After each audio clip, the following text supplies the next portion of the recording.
Actually, we are also we are not on Amazon at the moment. Yeah, good We for you. I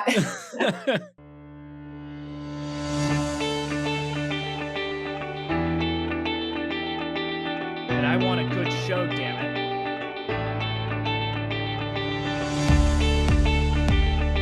Ready for a good show? Doing awesome. Yeah, I'm excited to talk to you, Angie. Thank you for having me. Yes.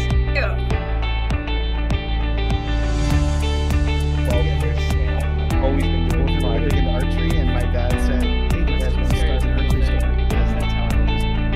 Andrew, yes, of course, let's do this together. Hello, everyone. Welcome to another episode of the E-Comm Show.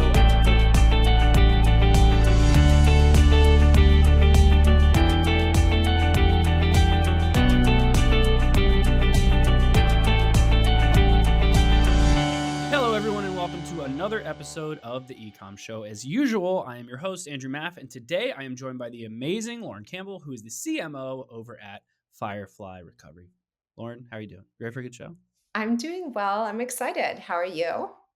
I'm doing good. I'm super excited to talk to you as well. I've done so much work in the fitness space, so it's always kind of fun to let's talk shop stuff. But everyone knows I always start these off relatively stereotypically. I like to give you the floor and just tell us a little bit about your background, how you got started with Firefly, and then we'll take it from there.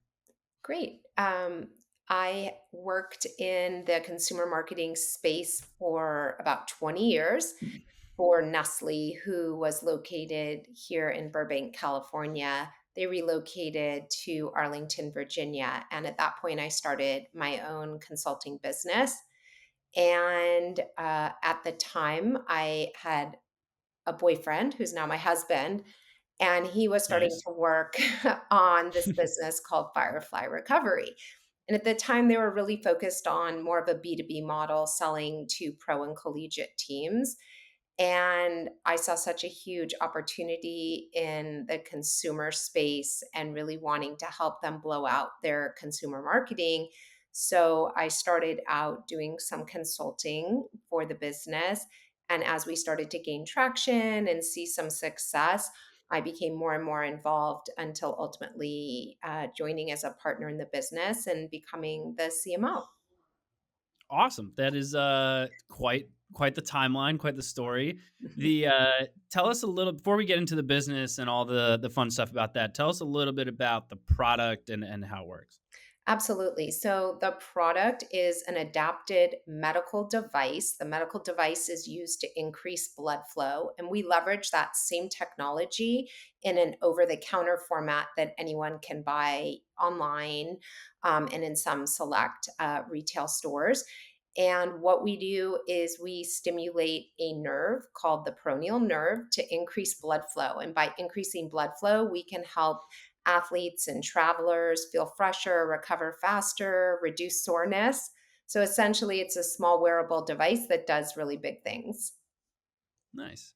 Now the recovery space is getting massive. Yes. I feel like there's always something new coming out. Saunas were cool for a while ago. Then it's like kind of now it's like cold plunges and those massive, like they look like giant stockings. I think it's like Normatec and then those guys do them.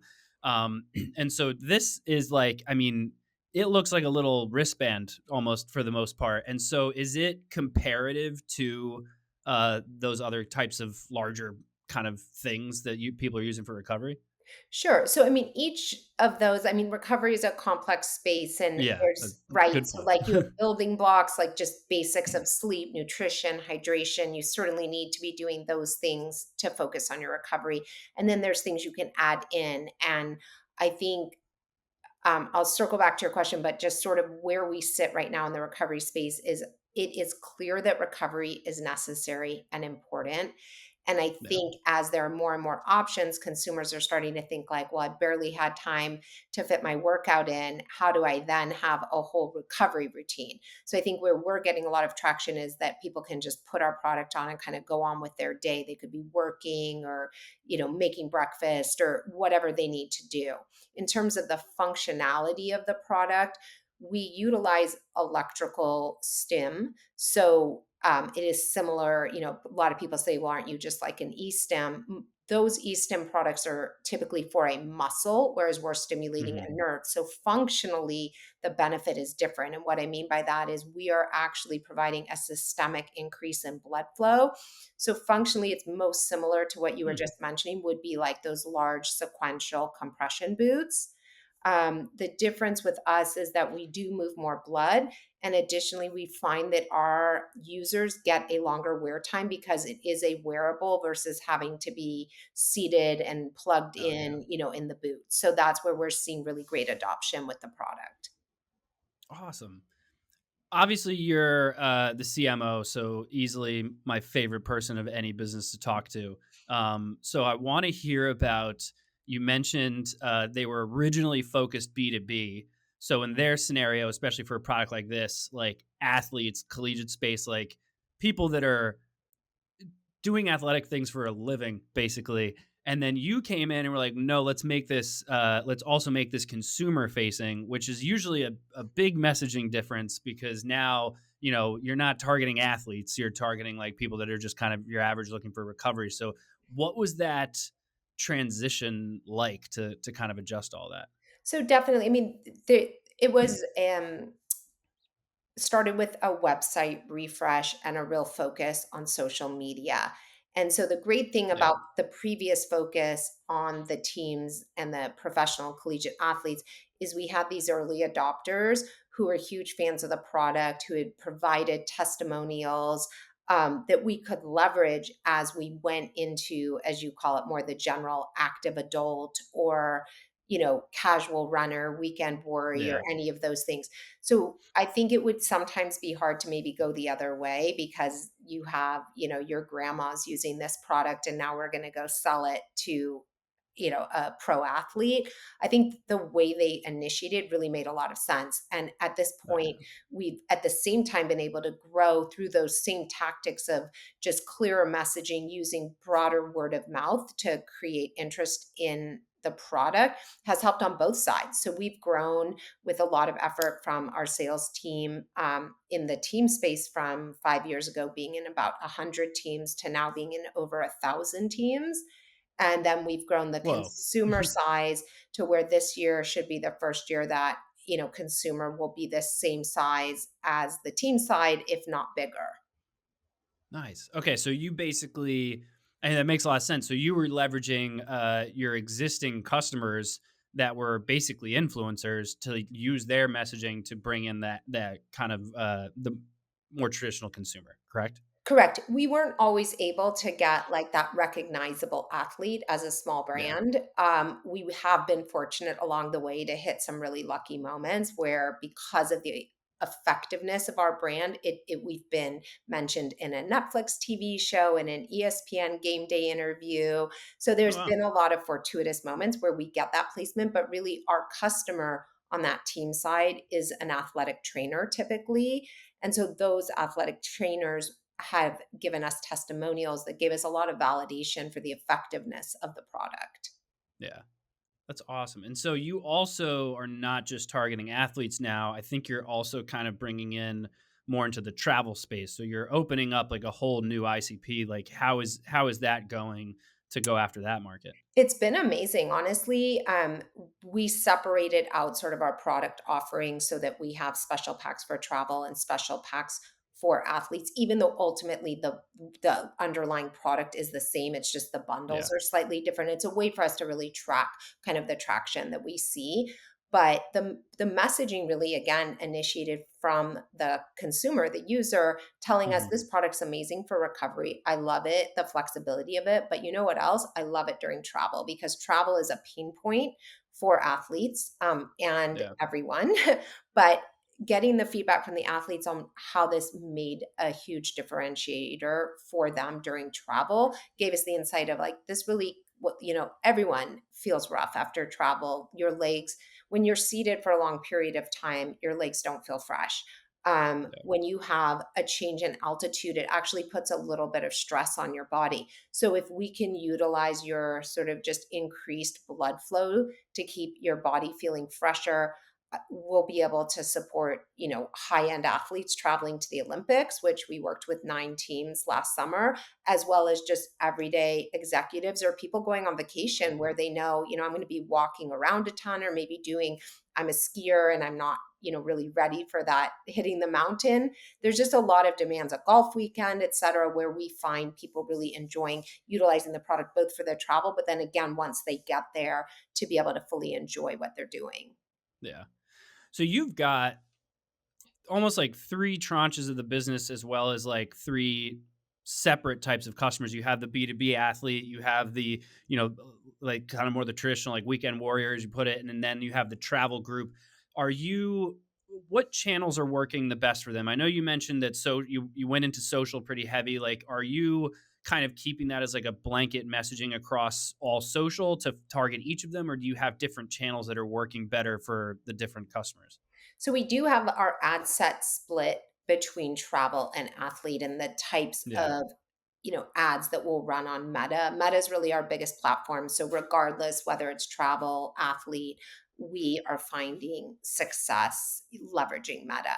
In terms of talking directly to like an athletic trainer, we see some other platforms, even like LinkedIn, to work really well. So there is a little Oh, bit of yeah. a different application there, or engagement, I would say. But at the end of the day, so many of the people that are athletic trainers are also active people. They're also traveling. So there is just Yeah. a lot of overlap between the communities.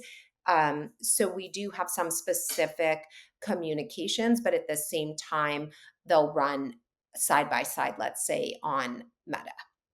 Yeah. So Meta's leading the way, obviously, for the D2C site. Are you selling anywhere else besides your own website, or you ventured into like marketplaces or retail or anything along those lines? So we are in some marketplaces. We are in some resellers that are focused on the recovery space. And then initially, to test out some other markets, we were partnering with some other distributors in market. We have Mhm. since launched into Canada, Australia, and the UK, Wow. where consumers can now buy directly on our website. And then we have a fulfillment partner in those markets that are able to send the product out.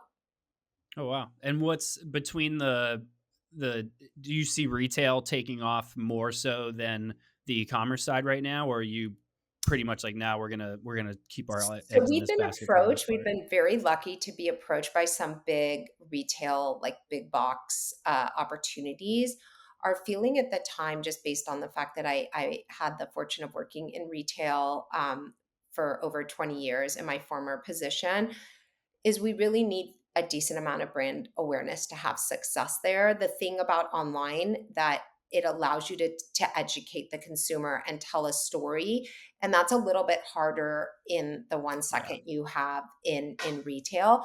So we have actually turned down some bigger opportunities in retail at the moment until we feel that we are ready to do it successfully. And where we've said yes are smaller fitness or running stores where they have people there that are fans of the product, that can speak to the Hmm. product, help, if you have a runner that comes into a store and says, I want to be running 5, 6 times a week, but I need to take these recovery days and I'm not really hitting my goals, to have another runner that maybe works in the store be able to say, oh, I can relate to that. This product might be able to help you, is something that's really impactful. And that's hard to do in a bigger box Yeah. format.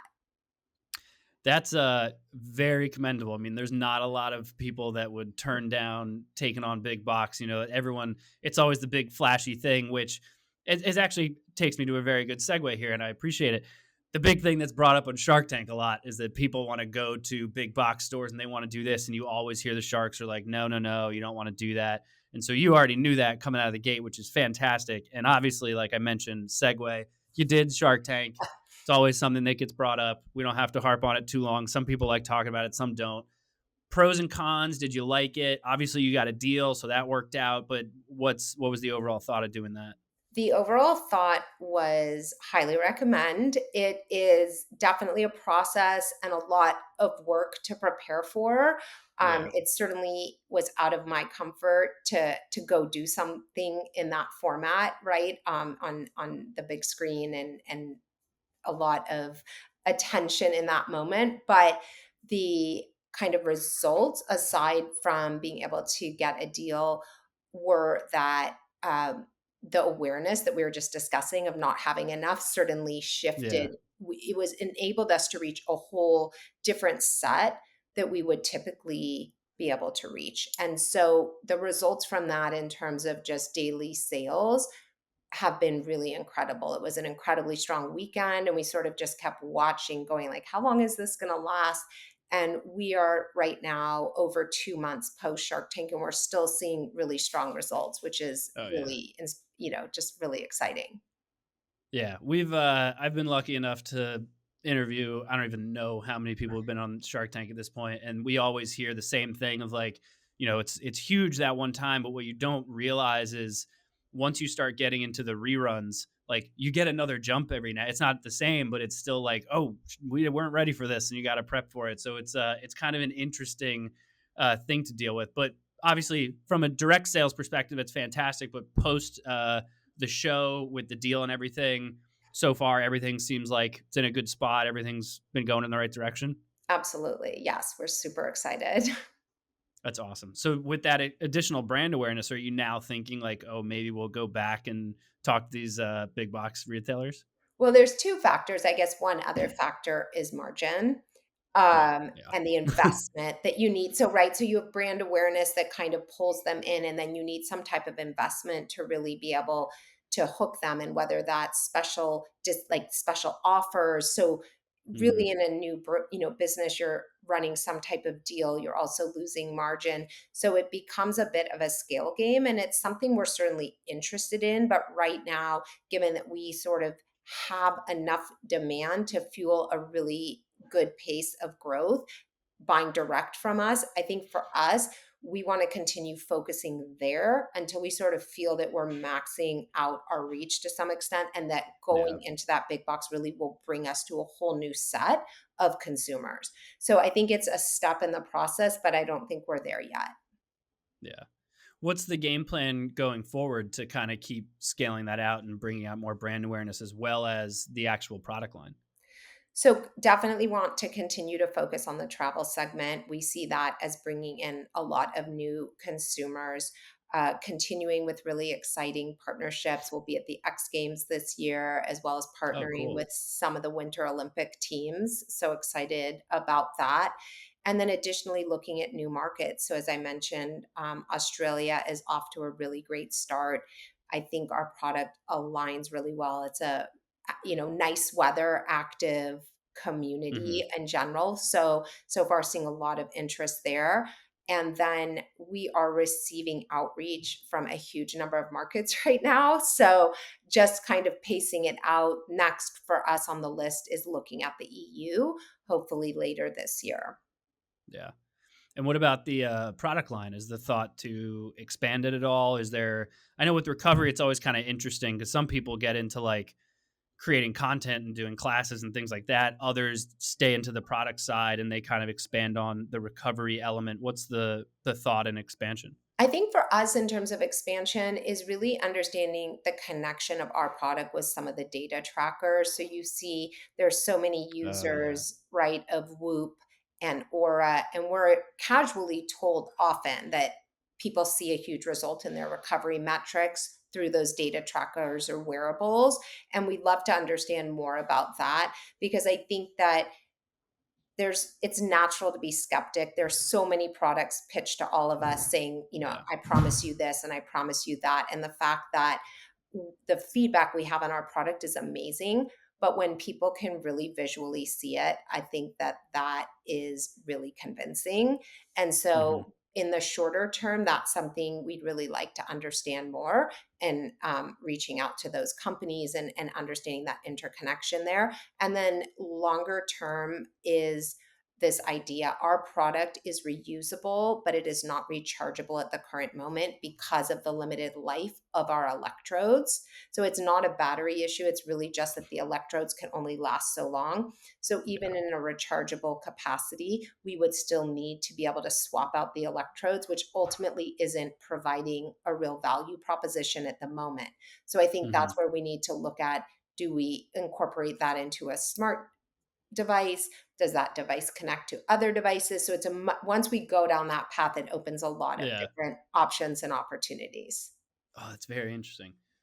Yeah, I could see how it's ideal from a business perspective because you kind of have a consumable. However, from the consumer's perspective, I could see how you might actually want to solve the problem. So it becomes very interesting, and that would be very cool to be able to start to leverage a lot of that data, because that would be amazing with how many of those things are taking off right now too. You Absolutely. mentioned that you're also available in marketplaces and stuff. So I imagine the big guy, Amazon, being one of them. Actually, we are also we are not on Amazon at the moment. Yeah, good for you.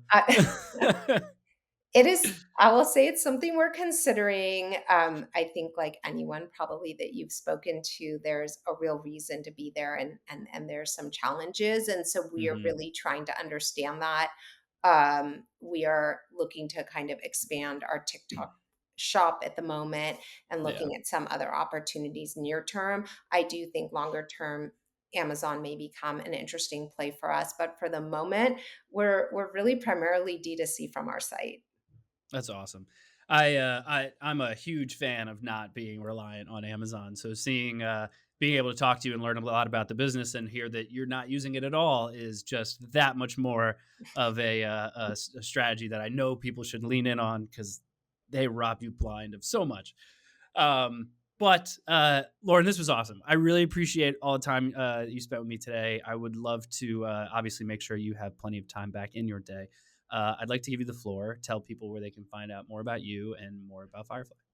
Absolutely. So first of all, I'd like to have anyone that wants to learn more to come to our website, which is fireflyrecovery.com.